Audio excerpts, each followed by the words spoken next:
They told me to deny her claim. It was a Tuesday. I remember because I always brought tuna sandwiches on Tuesdays. My wife hated the smell, so I ate them at work. The break room always reeked of microwave regret, but somehow it made me feel consistent. Routine is a hell of a drug when you work in corporate insurance. Her name was Sarah Hennings. File, JA60-1B. Age 37, single mother. Stage 4, non-Hodgkin lymphoma. 2 dependents listed. 1 HMO plan, requesting coverage for an advanced immunotherapy that technically wasn't on our pre-approved list. Technically. But here's the part no one tells you. Not approved doesn't mean impossible. It just means more paperwork, more layers, more calls. It means someone in my position has to fight for it. And I didn't. Not that day. The software we used back then had a big green button that said deny and a smaller grey one that said escalate. Guess which one we were trained to click in under 90 seconds. So I clicked it. No remorse, no emotion, just a data point, a denied claim, a well-executed quota. Another small victory in a career built on technicalities and polite indifference. My manager Craig leaned over and gave me his usual seal of approval. Quick turnaround, Ryan. Love to see it. Love to see it. I used to be proud of that. Fast decisions, clean metrics, no loose ends. Until Sarah's name followed me home. I saw her again 3 nights later. Not in person, on TV. There she was, thin pale, wrapped in a navy scarf, speaking through tears on a local news segment. Something about denied treatment, no recourse, all I wanted was a chance to live long enough to see my kids graduate. I froze. My wife was brushing her teeth, yelling something about the cat throwing up again. But I couldn't hear her. My chest felt like someone had scooped out the air, because it was my click, my button, my signature digitally stamped at the bottom of that denial. And there she was, telling the world she didn't want to die, but someone at Hamilton Integrity Group had decided she should. That someone was me. Let me be clear, I wasn't a villain. Not in my mind. I'd followed procedure. I did what the system wanted. I wasn't even her case manager, just the reviewer that day. But that night, I didn't sleep. The next day, I reopened her file. I told Craig I needed it for training purposes. He laughed and said, "Getting soft on us." Inside the case notes, I saw something odd. A comment flagged in grey, buried deep in the metadata. It read, "Recommend passive denial. High cost, low recovery prognosis. No escalation advised." It wasn't from me or any human reviewer. It was automated. Our system had an internal AI tool. It scanned each case and assigned a denial recommendation level. We were told it was just advisory. But this comment was attached before I even opened the file, meaning I didn't choose to deny Sarah. The system did. I just followed orders. And worse, that flag was invisible to her, to anyone outside. We weren't required to disclose the advisory notes. That night, I sat on the edge of my bed, staring at the ceiling fan and wondering what else I'd signed my name to over the years. How many Sarahs were out there? How many quietly gave up because some box on a screen told a stranger, not worth it? My wife Lynn noticed. "You okay?" "Yeah, I lied. Just work stuff." "You're not quitting, are you?" she said. "That job's stable." That word again. Stable. God, how many lives had we ruined in the name of corporate stability? The next morning, I asked to speak to legal. Craig raised an eyebrow. "About what?" "I just have a question. About oversight. AI advisory tools." He laughed. "You're not going to be that guy, are you? The guy who suddenly gets a conscience." I didn't laugh back. I left the meeting with more questions than answers. The legal counsel was polite, vague, and extremely practiced. Our tools comply with all current Canadian and provincial regulations. Automated advisory is not considered determinative in final outcomes. Staff maintain full discretion at all times. It was scripted, perfectly legal, and completely immoral. The next file I reviewed had a similar tag, different case, similar advisory. So did the one after that. And that's when I realized Sarah wasn't a glitch. She was the blueprint.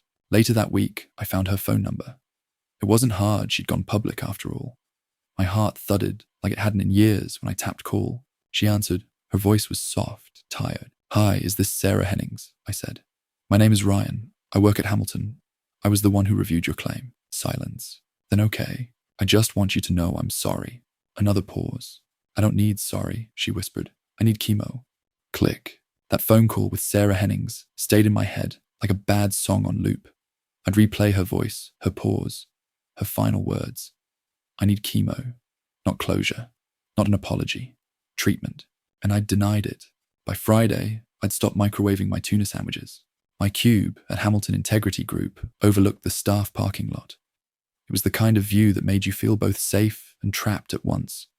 Little rows of sedans, all leased by people in beige dress shirts and patterned socks. I stared out the window that afternoon with one thought echoing through my mind. How many more?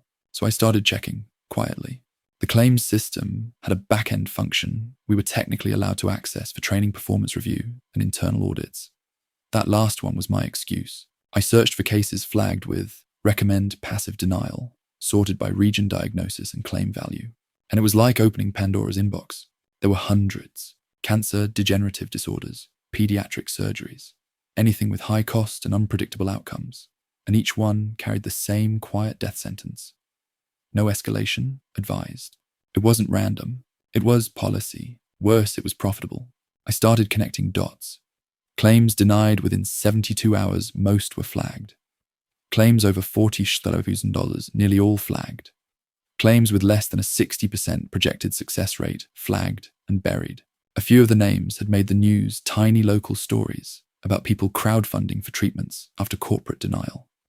I remembered one about a father selling his RV to pay for his son's brain surgery. We were the reason. I felt sick. But here's the thing about getting sick in the insurance world. You know exactly what not to document. So I didn't. I just kept digging.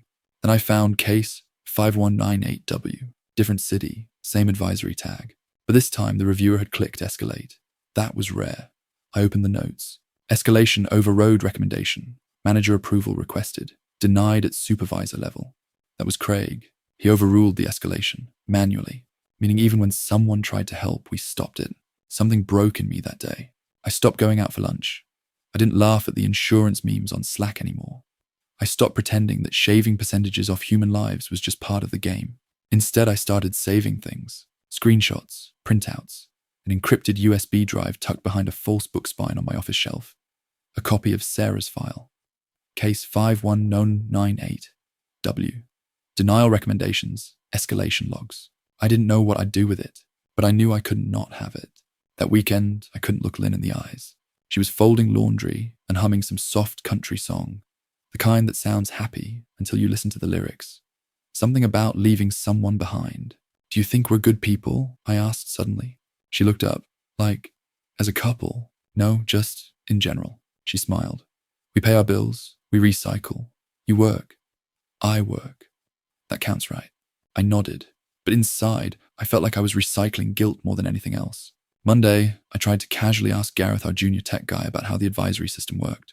He blinked at me through glasses that were perpetually crooked. You mean the Felix layer? Felix? Yeah, that's what they call it. The Felix logic model.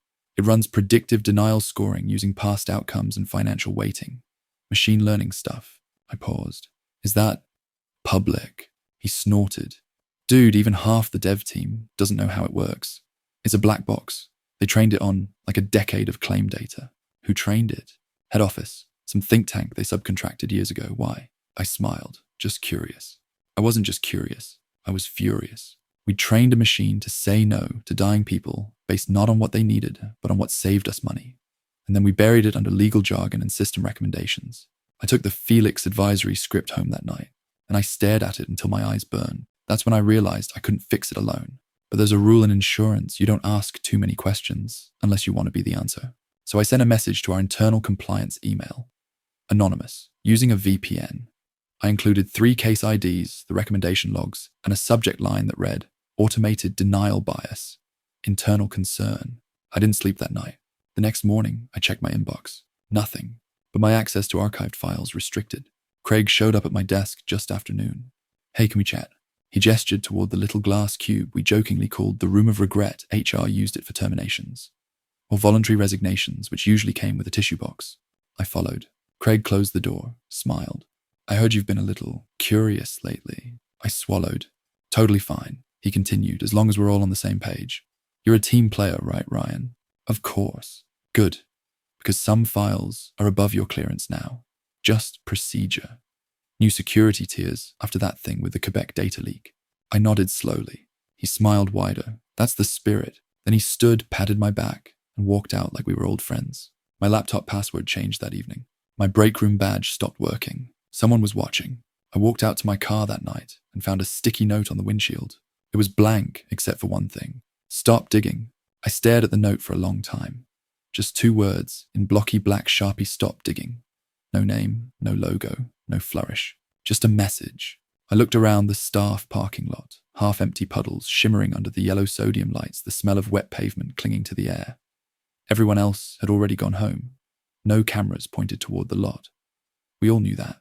It could have been anyone. Craig, Gareth, legal, HR, hell, the janitor, or someone from that shadowy Felix Logic team I'd never heard of until a week ago. I didn't feel scared. I felt seen. And once you know someone's watching, the silence starts sounding louder. That night, I drove home with my headlights off until I reached the main road. I didn't know if it mattered, but it made me feel better. Like maybe I wasn't playing by their script anymore. Lynn was already asleep when I got in. She'd left a candle burning in the kitchen again, the scent of vanilla wafting through the room like a perfume from some better life we used to have. I turned it off and sat at the table. I opened my laptop. No work email, no news coverage, just static calm like the moment before a hurricane arrives. The next day, Sarah Henning's name hit the news again. This time she'd collapsed outside a clinic. Ambulance wouldn't take her without insurance pre-authorization. A bystander live-streamed it. Twitter had a new villain, non-just denied to death. Only this time, Hamilton Integrity Group was trending, and the headlines were sharp. Mother of 2 denied life-saving treatment collapses on hospital steps. Insurance firm blamed for algorithmic cruelty. I stared at the screen. No one had said my name. Not yet, but I knew I was in that story. At work, the panic was surgical. An all-hands Zoom call got scheduled. Legal sent out a reminder of confidentiality protocols. Craig walked around pretending to be chill, like some corporate therapist. Hey everyone, we've got this. Don't worry. Meanwhile, Sarah was in a coma. I checked her claim again. Locked. Redacted. Gone. That afternoon, Gareth passed by my desk with a coffee. You saw the stuff online, he asked, low voice. Yeah. He hesitated. Look, off the record, they're combing logs. Someone leaked the escalation path. It's sniffing IPs. Any idea who did it? I asked. He shrugged. Could have been anyone. You know, whistleblowers usually don't win. Just be smart. He walked off. But that pause, that was fear. The kind you don't fake. I left work early.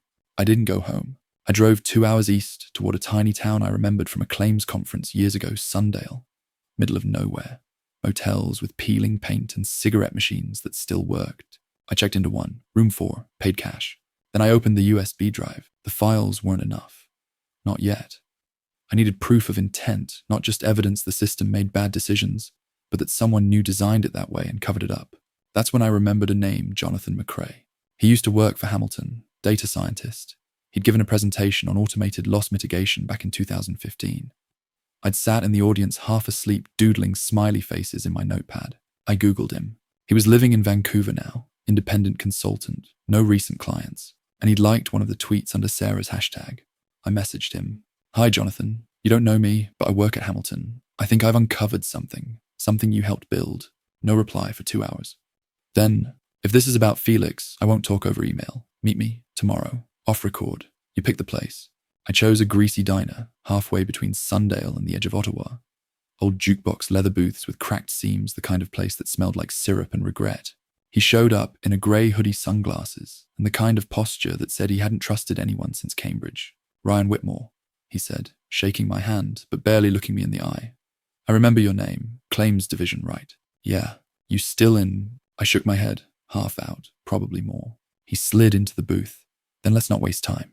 He told me this. Felix was never just advisory. It was built to learn which claims led to payout and then recommend the inverse. It reverse-engineered denial. They trained it using outcome data, then injected financial weightings into the decision tree. Basically, he said if a claim looked like it might cost money, Felix nudged it toward rejection. But not directly, it just built the illusion of reason. You clicked the button. But the button was already loaded. And Sarah's case, I asked. He sighed. A textbook example. High risk, low projected outcome. Low PR sensitivity. Single mother, not wealthy, no connections. It passed through all the Felix filters. I stared at him, so it picked her to die. He didn't say anything. He just looked down at his coffee. Back at the motel, I transferred the meeting recording into my encrypted drive. I couldn't sleep. I kept thinking, if they know I have this, what would they do? They'd already watched me, already warned me. Would they try something worse? At 2:13 a.m., my motel window cracked. Not shattered, not loud, just cracked. Like a pellet hit it. I dropped to the floor, heart pounding like thunder in a metal box. I waited. No footsteps, no cars, just the wind and the hum of the mini fridge. But I knew, they knew where I was. I didn't sleep. Not a second.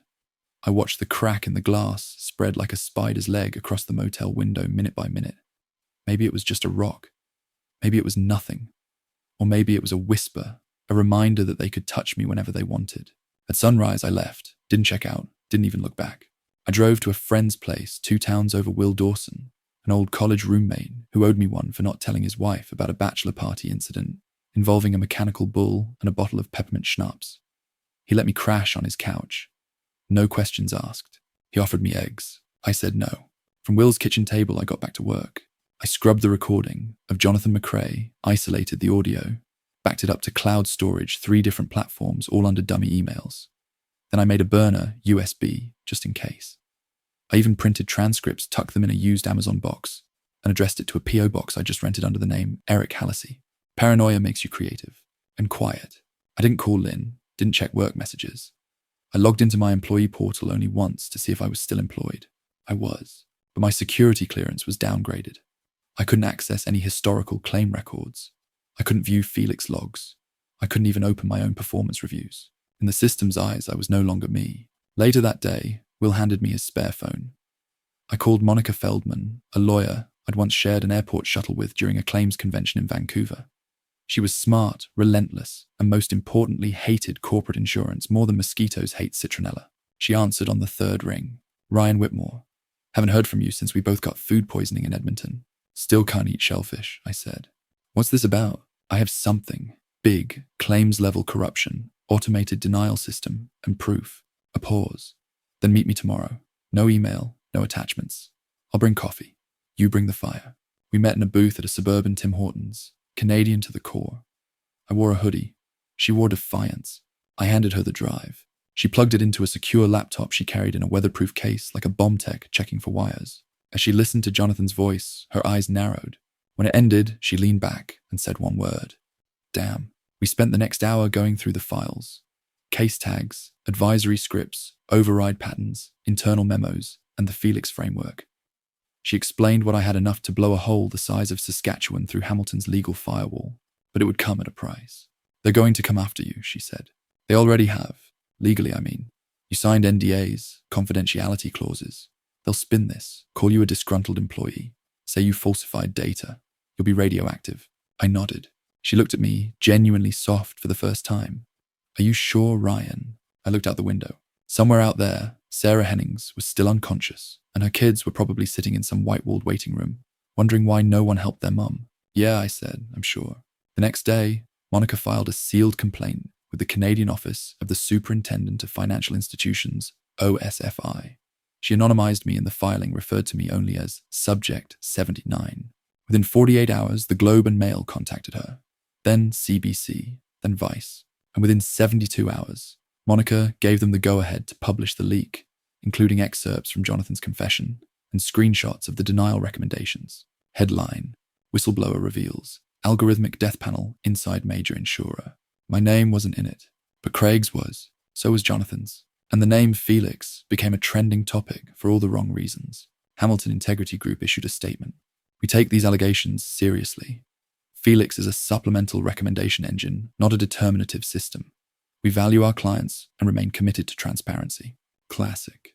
They also claimed the whistleblower had used illegally obtained data and had misrepresented internal protocols. They weren't denying it. They were reframing it. That night I tried to call Lynn, straight to voicemail. I left a message. Hey, I don't know if you've seen the news. I'm okay. I just wanted to say, I'm sorry for all of it. For hiding. For being afraid. For pretending the system worked just because it worked for us. I hung up before I said too much.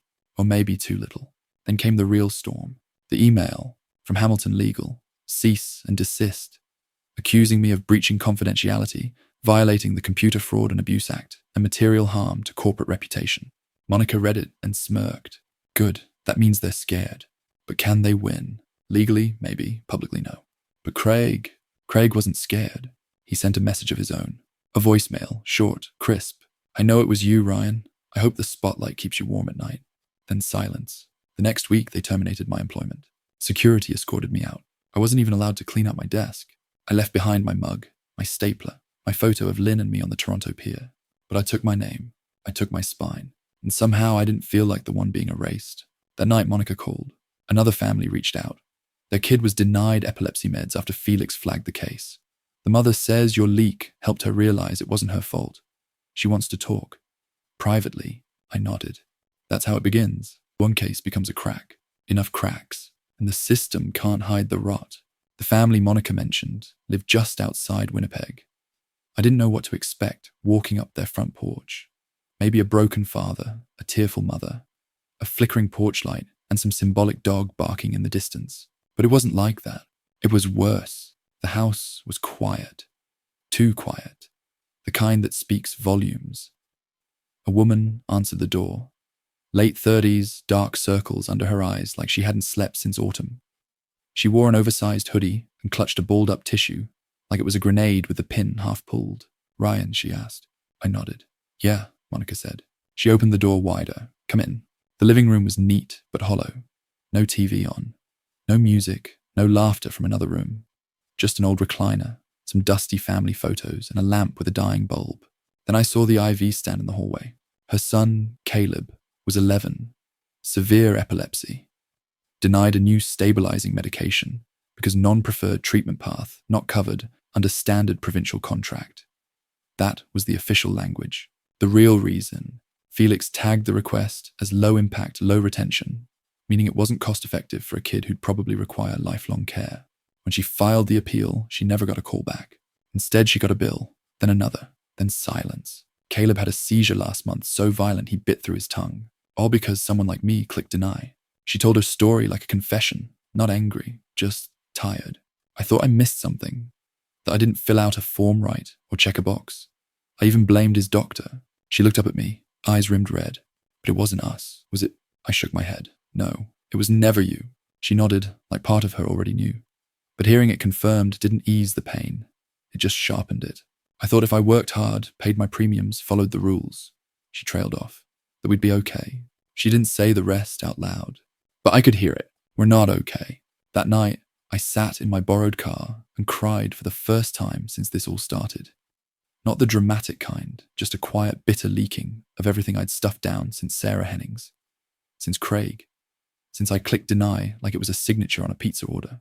I thought of Sarah, of Caleb, of the names I'd buried in files, people I never met but affected with a flick of my finger. Death by database. Somewhere along the way, I'd forgotten what we were really doing. We weren't processing claims. We were making judgments. 2 days later, Hamilton fought back, hard. They went to court, filed motions, demanded my identity be unsealed from the OSFW complaint, claimed irreparable damage violation of proprietary algorithms and defamation of a trusted brand. Their PR team blasted out infographics of how Felix helps more than it harms. One even had a cartoon character named Friendly Felix giving a thumbs up. It made me nauseous. Then came the online harassment. My photo leaked. Someone dredged up my wedding photos with Lynn. Troll accounts called me a traitor, a failed claims monkey with a savior complex. Some even sent death threats. One simply wrote, "We know where your wife works." I called Lynn that night.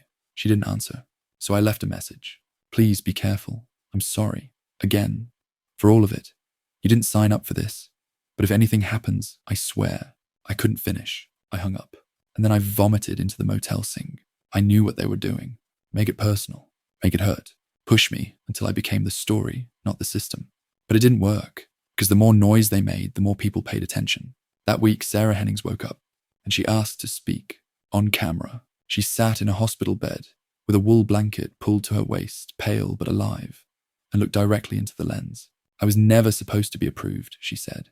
Not because I wouldn't respond, but because I wasn't profitable. She didn't cry. She didn't have to. The internet did it for her. Sarah's interview aired on national television.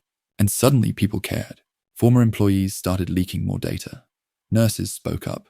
Doctors. Even a few actuaries with spreadsheets and receipts. It wasn't just Hamilton. It was everywhere. Different names. Same game. Algorithms doing what humans were too ashamed to say aloud. You cost too much. You matter too little. Craig, he resigned for personal reasons. He got a severance package and a non-disclosure clause longer than my tax returns. He'll be fine. Probably working for another firm next year, maybe consulting. People like Craig always land on their feet. But me, I was radioactive. No one would hire me. Not in claims, not in compliance, not even as a damn policy trainer. My inbox was empty, except for lawsuits, threats, and emails from strangers saying thank you. Some days I loved them.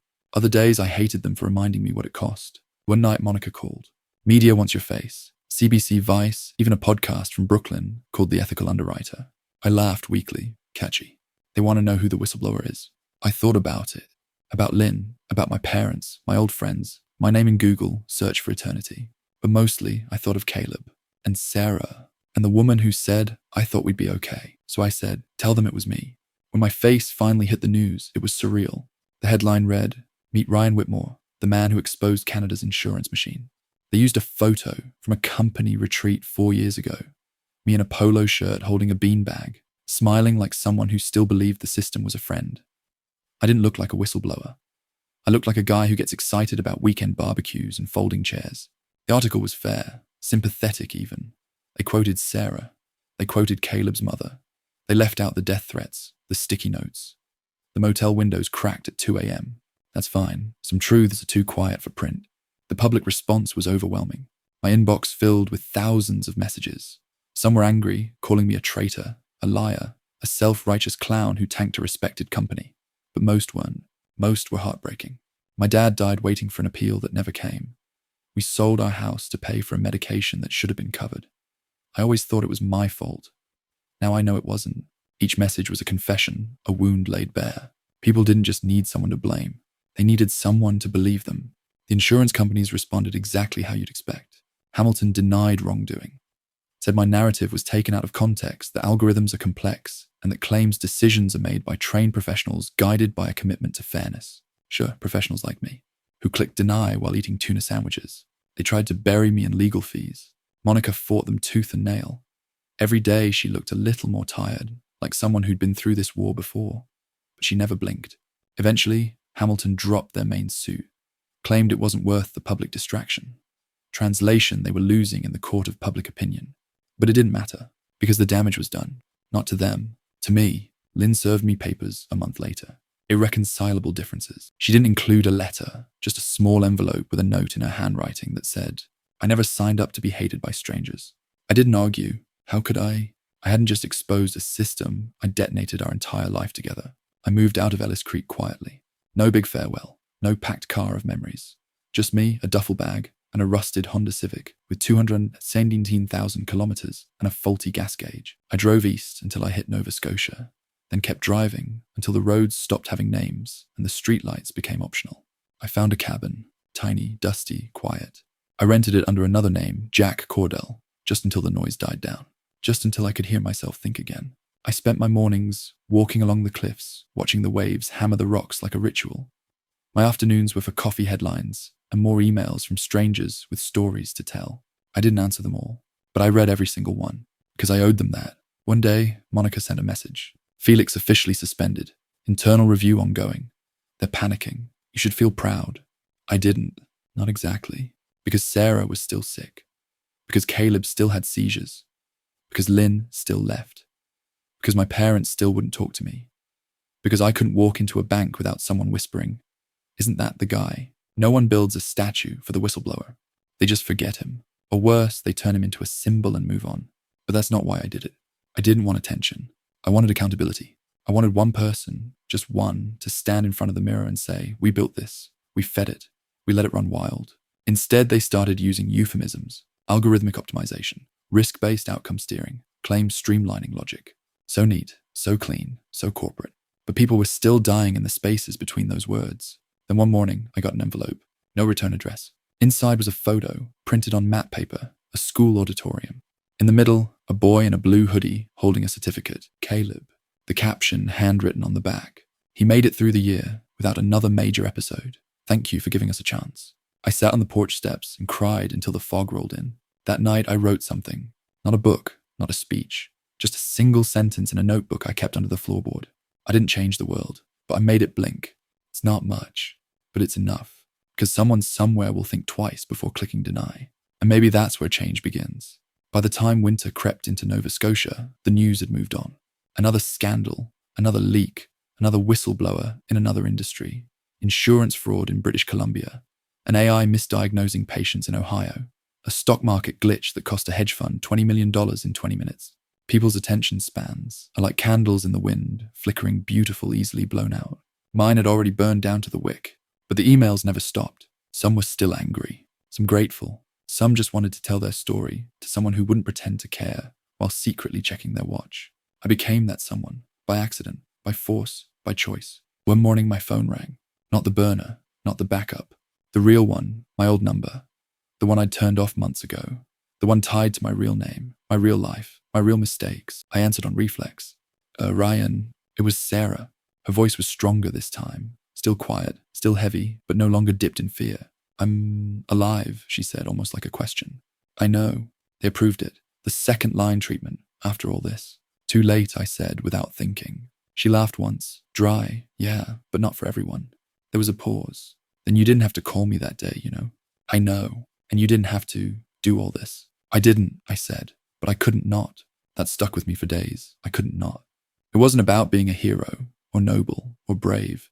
I wasn't any of those things. I was just a man who one day couldn't look away anymore.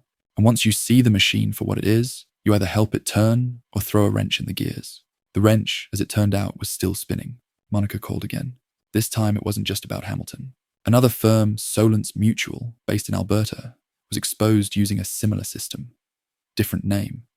Same ghost and algorithm, quietly advising human hands to deny, with plausible deniability. They called theirs Atlas. Even had a motto, supporting outcomes, sustaining integrity. You know, while it crushed people under its weight. Monica sent me their leaked specs. I opened the files, and for the first time in months, I felt something cold and familiar in my spine. Because I recognized the structure. Same data model, same outcome filters, same metadata tags. Atlas wasn't a new idea. It was Felix's cousin. Someone had sold the blueprint, packaged denial as a product. A whole new business model, denial as a service. You didn't need to build corruption anymore. You could subscribe to it. I sent the specs to Jonathan McRae. He confirmed it. That's our old framework. Modified. Whiter language. Same bones. Whoever sold this, either Hamilton's board or someone inside. He sighed. They never learn. Or worse, they don't have to. I didn't want to fight again. I was tired. I'd lost my marriage, my job, my peace. But the thing about knowing the truth is it doesn't go away just because you stop saying it. So I met with Monica again. This time we didn't sit in a diner. We sat in front of a camera. We told the story, all of it.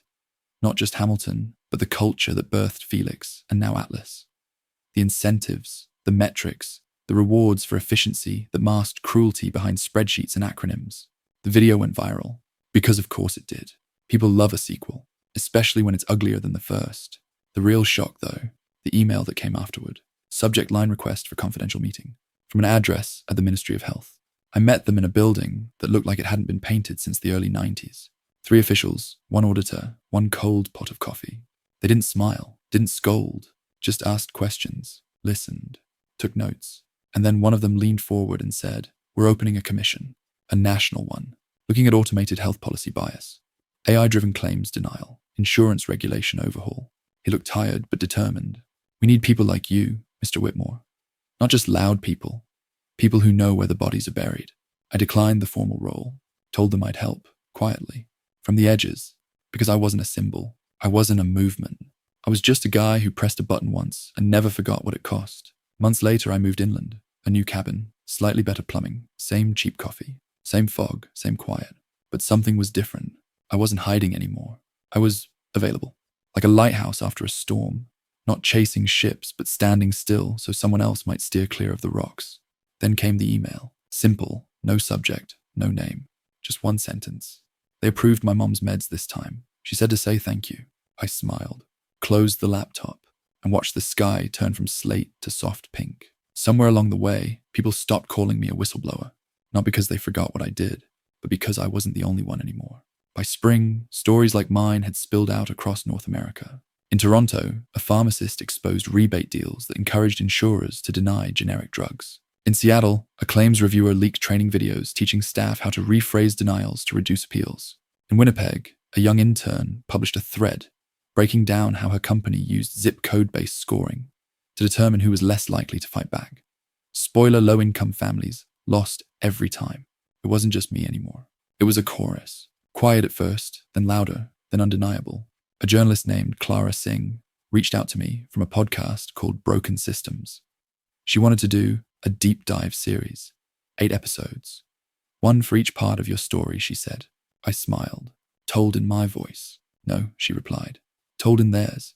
Sarah, Caleb's mom, Jonathan, Monica, even Craig if he'll talk. I agreed, not because I wanted the spotlight. I was done with that. But because the real power isn't in the whistle, it's in what happens after the echo. Then came the letter. Real paper, handwritten, no stamp, delivered by courier. It was from Hamilton Integrity Group, or what was left of it. The name had been absorbed into a new conglomerate, Virion Assurance. Same wolf, new fur. The letter was 3 paragraphs long. They thanked me for my past service. They acknowledged that procedural recommendations had unintended consequences. And then, without shame or irony, they offered me a consulting role to help them rebuild trust. I laughed. I didn't even burn the letter. I just used it as a coaster for my coffee mug. I still get asked sometimes on Zoom interviews, in emails, even from people who find me in person during walks through Halifax. Would you do it all again? And I never know how to answer. Because this story didn't end in a court victory. There was no slow clap in a marble courtroom. No viral tweet that changed the law overnight. It ended in grey, in sacrifice, in loneliness, in compromise. I lost my marriage, my job, my anonymity. And yet, I gained something I didn't expect. Clarity. There's something sacred about seeing the machine for what it is, and choosing consciously to stop feeding it. Even if no one sees you walk away, even if no one thanks you, even if you lose more than you gain. Because there's a special kind of peace that comes from simply saying no more. A few weeks ago, I went to a bookstore in downtown Halifax, not to buy anything, just to feel pages again, smell paper, remember the world before everything became screens and signatures and swipe to deny. As I was leaving, someone tapped my shoulder. A young man, late 20s, nervous. You're Ryan Whitmore, right? I hesitated, then nodded. He looked down, fumbled with his sleeve. My dad, he was one of the first people denied under Felix. Pancreatic cancer. It was quick. He swallowed hard. I just wanted to say, I used to think nobody cared, that we were alone, that it was our fault. He paused. You helped me let that go. Then he walked away. No photos, no autographs, no hashtags. Just truth. Quiet, heavy, human. That night, I sat on my porch wrapped in an old hoodie, listening to the wind comb through the trees, like it was brushing out the knots. And I wrote one last thing in my notebook. The system didn't break. It was built this way. But so are we if we choose to be. I'm not a hero. Heroes wear capes and save everyone. I just took off the blindfold and left the door open behind me. So if you're reading this, listening to this, or wondering if your voice matters, it does. Whistle, speak, walk. Even if you tremble, even if you lose. Because sometimes losing is how we remember we were never on the right team to begin with.